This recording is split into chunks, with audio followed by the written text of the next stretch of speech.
What's going on, Wolfpack Nation? Welcome to another edition of a Tuffy Talk episode and Tuffy Talk After Dark, y'all. After Dark. Yes, sir. And we are rolling once again. This is a continuation of the live show from January 9th. So make sure if you haven't checked out that live show, first and foremost, go check that out first, and then come right back here where we're basically continuing off talking about the topics we were not able to talk about, such as a little bit more about football recruiting, talk a little bit about football for next year in general, talk a little bit of women's basketball, gymnastics, softball, baseball, you name it.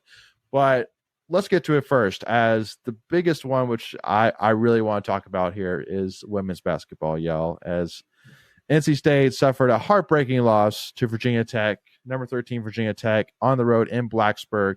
And I just want to say this right now, that literally looking through my, if you go to Tuffy Talk and you find basically where I was tweeting about the games, and you go down, you're basically seeing like I was fully, because the reason why I'm saying this is that when I put out the tweets basically with the videos with the close-up angle of the Virginia Tech player literally shuffling a full step on the screen, a lot of people were saying, oh, you're making excuses, you're crying, you lost, you're saying you lost because of that, but literally not even 30 minutes before I put those tweets out, I literally put out tweets saying, hey, listen, it was a heck of a game.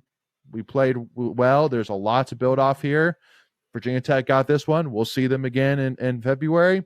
All good. I literally had almost no issues with that loss whatsoever. But as people started to bring up the legal screen, I started, okay, I don't think you're really going to get that call in a last second shot. So I get it.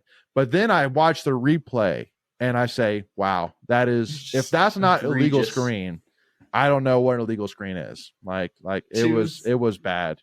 She was out there pass blocking.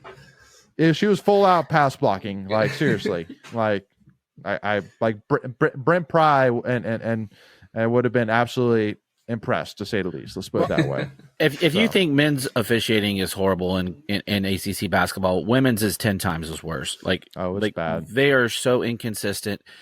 Before that, you had a 3-pointer that literally hit the top of the basket and went in, and they counted it.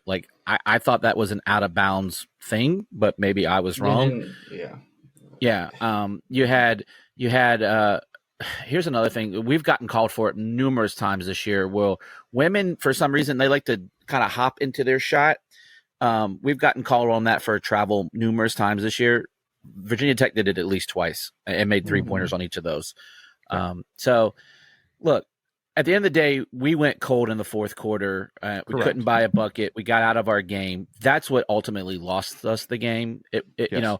Were there bad calls? Yeah, of course. There's always going to be bad calls. But we literally went probably, 4 minutes without a basket, it felt like. It was close to 7. Was it close to 7? Okay, I was going to say 5, but I didn't realize it was 7. Mm-hmm. So you had that. We got cute with timeouts, calling timeout after time. If you hold that last timeout in your back pocket, you can advance the ball with 0.9. Yeah. Mm-hmm. There's some things there that under. Go ahead. Under 3 seconds, though. Are you really expecting to get the ball back? Right. I don't know. I'm just. It was 1.9 exactly is what it was, and no. You get the ball back, but it's can you do anything with it? Is the question. And I get it. Hindsight's 2020. Obviously, we can Monday morning quarterback this thing. Wes, I'm never going to really question Wes. He's the man. There's some little things there, but again, not getting a bucket for 7 minutes is going to doom you. Yeah, that's the only thing that that's all you have to say. Right, we choked the game away. We choked the game away. Yeah, we got tight. We had that game. We were up by 11? Yeah, we were up by 11 with less than 8 minutes left. Choked and Virginia Tech went on a 12-0 run. Yeah, that reminded me of a reverse of Louisville a couple years ago when we were, when we pulled off that. Yeah. Mm-hmm. Yeah. So you're gonna get some. You're gonna lose some. I think honestly, this is gonna be.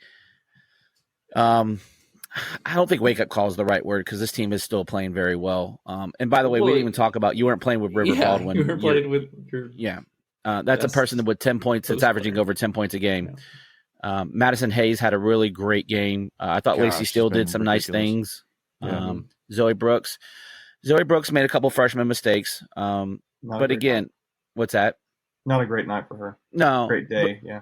Yeah, but again, it's one loss in a very tough ACC that you're probably going to get 9 on the road. It's sold out, by the way. Like they Castle Arena, I think it's Castle Arena or Castle Coliseum. Yes, Castle Coliseum. Yeah, sold out environment, 10,000 people roughly, and you lost by a bucket. So there's nothing to hang your hats on. Yep, or absolutely. hang your heads down. Excuse me. Well, and because again, I mean, if we're talking, NCAA resume, I mean, you couldn't have a better loss on your resume than that one. If you're going to lose, that's the one to lose. Amen. And it's early. Yeah, you get a rematch with them too. Yeah. Well, and I fully see it as a wake up call because, just like you said, Greg, because we gave it away. Like Virginia Tech didn't beat us. We lost. We gave it away. Yeah. We shouldn't have lost that game. Simple as that. We dominated the whole game up until those last 8 minutes of the game. So we got out. We got out of sync. We got out of playing our game. I thought like Sanaya had a really good game, but I thought there were some moments where Sanaya should have just put the team on her back and willed us to victory. I mean, she basically did on that last play, so that's really not a fair assessment to say of her. But that was, I don't know. You think you win the game when you get that play, right? Like, you right. With 1.9 seconds left, you think you're gonna win the game, and I don't think there was a lull. It was just, Mimi Collins. Here's the other thing. Maybe you don't put someone on the inbounds passer. Maybe you pull an extra defender down to cover down. I don't know, but I don't think we did have somebody on. I don't think we did have anybody. I thought we did. No, because that was the controversy. Was people were saying, well, why didn't you go? Because it was such a beautiful pass. People were saying, well, maybe it wouldn't have been such a beautiful pass if you had somebody guarding the inbound. Yeah. So but I don't know. I also hate the rule where you can. You did make that known. Yeah. I hate it. Yeah. I know everybody gets the same advantage, but it just makes no sense. Every other play, you have to go the length of the court to score. Right. Yeah, it's interesting that men's don't do it, but men's actually NBA does allows it. Yeah, so that's one of those either all or none. Yeah. Well, because NBA it makes sense because then they're all about the money, and obviously if I can push it up, that's going to lead to much more dramatics opportunities. Exactly, Greg. Yeah. So it makes sense. But not for women. But anyway, at the end of the day, I mean, it was a great game. It was a great game. Yeah. It was a great pass. I got to give it to that inbounder. It was the perfect pass. So I give it to inbounder all day long. But again, missed opportunity, but no issues there. Moving on to the next one. The one thing I will say, I thought we got a raw deal and dropping to 6th. Yeah, I agree. When Colorado jumped ahead of us, and we beat Colorado. We crushed them by 18. Yeah, that's and they jumped us. Again, at the end of the day, the AP doesn't seed. It's the committee, but it's where's Virginia Tech at? I didn't to 10. I think they went from 13 to 10. Yeah, that doesn't even. They dropped us down 3. They went up 3. Yeah, but I get what you're saying. If you beat a team head to head, you should not be behind them. Right, correct. And I get especially because we lost by 1 on the road. Yeah, neutral, but yeah. Well, no, sorry. We lost losing to Virginia Tech. I got you on the road by 1 point, and we dropped 3 spots. Yeah. So again, yeah. But anyway, it's all good. Doesn't matter. On to the next. We'll be fine. And also too, this was also a tweet of the week as well. But Ethan McDowell, we just kind of pulled it from Ethan McDowell, but it's just a comment from Wes Moore saying that River Baldwin's ankle injury will keep her out 2 to 3 weeks, quote unquote, probably. But there's no set in stone timeline. And luckily enough, the one thing I'll say, luckily enough, Wes Moore doesn't have the reputation of being like Doran and saying, yeah, it might be 2 to 3 weeks, but we're not sure. And then all of a sudden, 2 or 3 weeks comes and he says, yeah, no, season ending. So go ahead, Greg. Yeah. So the nice thing is during that 2 to 3, we have our bye week. So, she won't miss 2 games that week. So hopefully it's only maybe 4 to 5 games that she'll miss. Yeah. So, which I mean, looking at that stretch, 4 to 5 more, excuse me. She already missed the 1, but yeah, I got you. And assuming that timeline is correct, that means she should be back for UNC and the rematch against Virginia Tech. Yep. Well, and exactly. I mean, looking at our next opponents, we're hosting Virginia, go to Miami, hosting Duke, at Clemson, and then at Boston College, which none of them are ranked. No world beaters. I mean, Right. No, exactly. No UNC, no Louisville, no Virginia Tech, no Notre Dame, things like that. So winnable games. And especially now that we've seen what we saw from Mimi Collins and Maddie Cox versus Elizabeth Kidley, who I think is by far going to be the best center that N-State will play against all year. I mean, you feel confident that you can at least hold the ropes without a problem for those 6 games for the rest of this month. So not really too worried there. But moving on, as well, wanted to kind of talk a little bit about the big week that we've had, for football with, again, the announcement of Noah Rogers finally coming to NC State, which I know has been the worst kept secret in the history of NC State recruiting. I mean, I know like typically like you need Inside Pack Sports, you need Pack Pride, you need the Wolf Packer, you need one of those guys to get that insider, knowledge, or you need to know somebody that knows somebody. But I mean, like, I mean, it was borderline that when you opened up your computer, that the password to your computer was Noah Rogers. I mean, right. Don't tell anybody that. Don't tell anybody. No, it was everybody was like implying that he was maybe coming to State, and it's like, okay, look, dude, like I honestly get irritated with it. I was like, stop doing that until he comes, because if he doesn't show up to NC State, then it's gonna be really irritating. But I mean, he's a guy. I mean, for the recruiting junkies, he's like one of the cream of the crop prospects out of North Carolina. He's what you call a blue chip prospect, just like Dalen Smothers was. But he's on the Peyton Wilson level, right? Yeah, he was 5-star rankings on some sites. That's like what, top 40 in the country, regardless of position, generally speaking. So, he's the real deal as a prospect. Mm-hmm. He didn't get to play at Ohio State. When he picked Ohio State, it was right over NC State. He almost committed to NC State the last time, but he didn't play because he's Marvin Harrison and Ibuka and whoever else is there. Yeah. Like, those are going to be first, second round draft picks this year in the draft. So like, he redshirted, got to preserve his red shirt, and he has 4 years of eligibility left.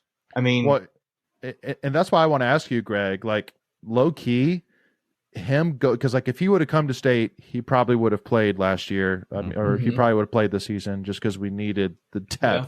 But low key, is him going to Ohio State maybe the best thing for NC State, hindsight 2020?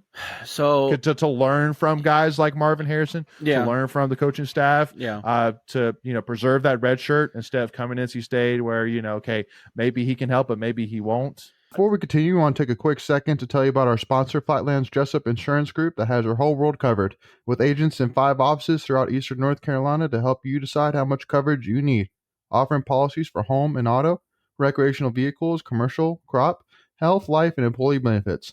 They are able to combine options to find a comprehensive solution that works for you. Flatlands Jessup protects the things you love so you can spend less time worrying and more time enjoying them. Find them on Facebook and Instagram at Flatlands Jessup. You can also visit their webpage at www.flatlandsjessup.com. So please make sure to go and check them out. Yeah, so I guess you can look at it a couple of different ways. You can look at it from that angle, but I also look at it where, yes, he did redshirt, but you probably are going to lose him after 2 years instead of 3 years, right? Because he will be hopefully right. Right. I mean, but that's a good problem to have, and we'll deal with that when we get there. But how much of a difference would he have made this year? In this offense, because we struggled at wide receiver. Right. At the end of the day, I'm just glad he's here. I don't care if it took him a year to figure it out. I think he's going to be a great asset to this team. I think the only thing that we didn't know, because it was pretty much a foregone conclusion he was going to come here, really the only secret now is was he going to wear 5 or 80, right? Like that was the only unknown about that whole situation. But man, the wide receiver room went from a major weakness to a major asset, and who, and we kind of talked about this in our Discord. Who gets left out? Like, obviously, it'll work itself out, But if all things are kind of equal, who sits and who plays? I think it's honestly a foregone conclusion that we're going to have the strongest wide receiver room in the ACC next year. I mean, Mike Glennon and a few other people. I know Mike Glennon was on the Pack Therapy stuff, and he said, I mean, I think it's I think now that you got Roger, I think it is NC State. And Mike doesn't say those things. I don't know. I actually want to go look to myself, be honest with you. I want to know who is better because I'm like, when was the last time State could say that? I mean, it's not been in this decade. No. Was it last decade? Maybe not that either. So No. I mean, we've had some really nice pieces, curious. but I don't know if we had them all at the same time. The best Yeah, room? that many. Yeah. I don't know. You got Rogers, you got Grimes, you've got Paler, Anderson, Boston, Zachary, Kevin Concepcion, Concepcion. I didn't even got to those guys at Jackson. Jakari Collins, Yeah. Collins, and you still got leftovers.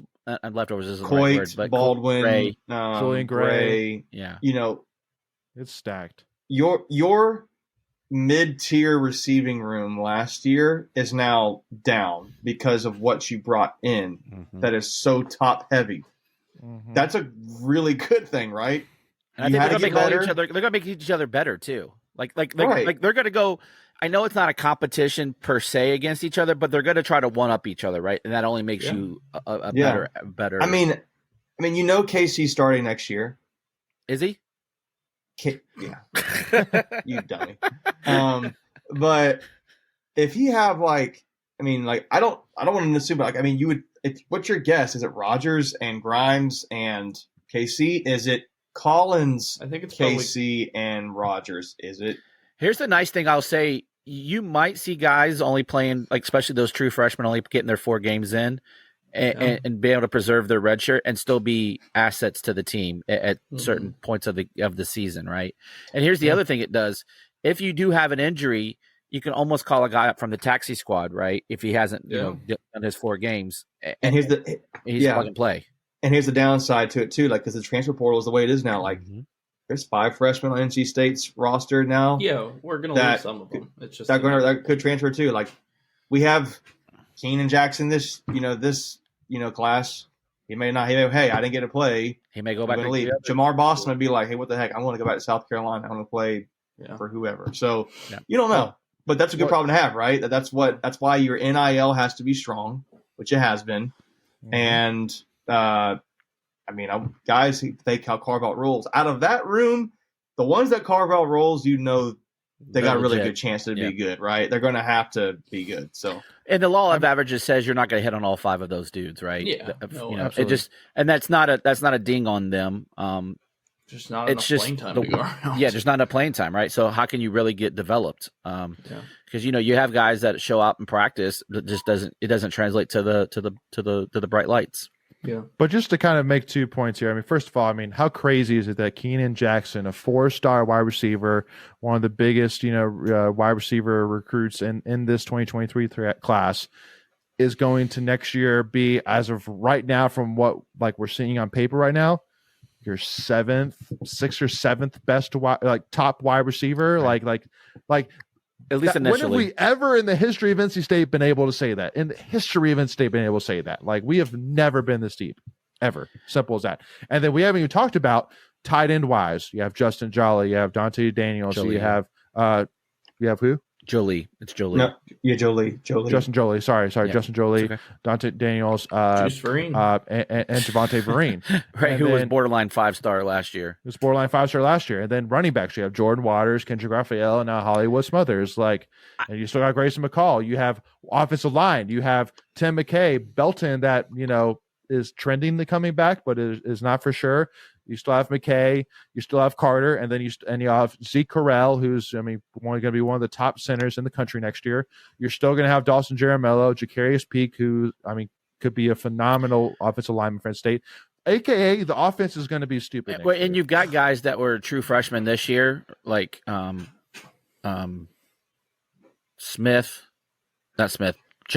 Jones, and who was the kid we got from Georgia that we interviewed? Big guy. What's the more time? Obi. Yeah, what's called Obasuyi. Yeah. Obasuyi. Yeah. And then we got Obadiah Obasuyi, I think. And then we got a couple guys in Martin in this year's freshman class. That's gonna be pretty good. And then the one dude, Missouri transfer. Yeah, the Missouri transfer too. Yeah. So, but here's one thing, because we kind of talked about it on the live stream. Crazy. We kind of talked about the top 3 running backs. Who would be a fourth, do you maybe slide Paler over there? I think Anderson and Paler play this year to some degree. They play. I don't see Zachary, Boston, or Jackson playing as much. Maybe Jackson does. I could see Jackson. I could definitely see Jackson get his 4 in. But that's like you're at that point. You're at your wide receiver 6, and that's not even talking about Collins. Right. That's not Terrell talking Anderson. about Gray. No, I'm saying like let's say you have a 3 of KC, Noah, and Wesley. I'm just spitballing here. That's different. I feel like it's also disrespecting Jay. Let's listen to this because we're not disrespecting Dakar. Let's go KC, Collins, and Noah. I think Collins. What about Grimes? There's 4. Right. I'm saying. Let's just say you start 3 receivers. 3 receivers. I'm gonna go. Your 2 guys. So your best right now are that we already know the system here. That's KC and Dakari, and then you go with your highest ranked transfer is Noah. So let's say you're starting 3. So then you've got your 2 deep rate basically is Wesley, Gray, Paler, Wesley Gray Anderson, Wesley Paler Anderson, somewhere in there. Coit, arguably Coit, Jackson, Boston are like your wide receiver, your 3 deep basically. Yeah. Baldwin's pretty much off the radar. Maybe Coit just becomes a specialist because he handled a lot of that stuff last year. Gray's already got a role as a kick return specialist. Coit is too. So they have roles. They're somewhat happy.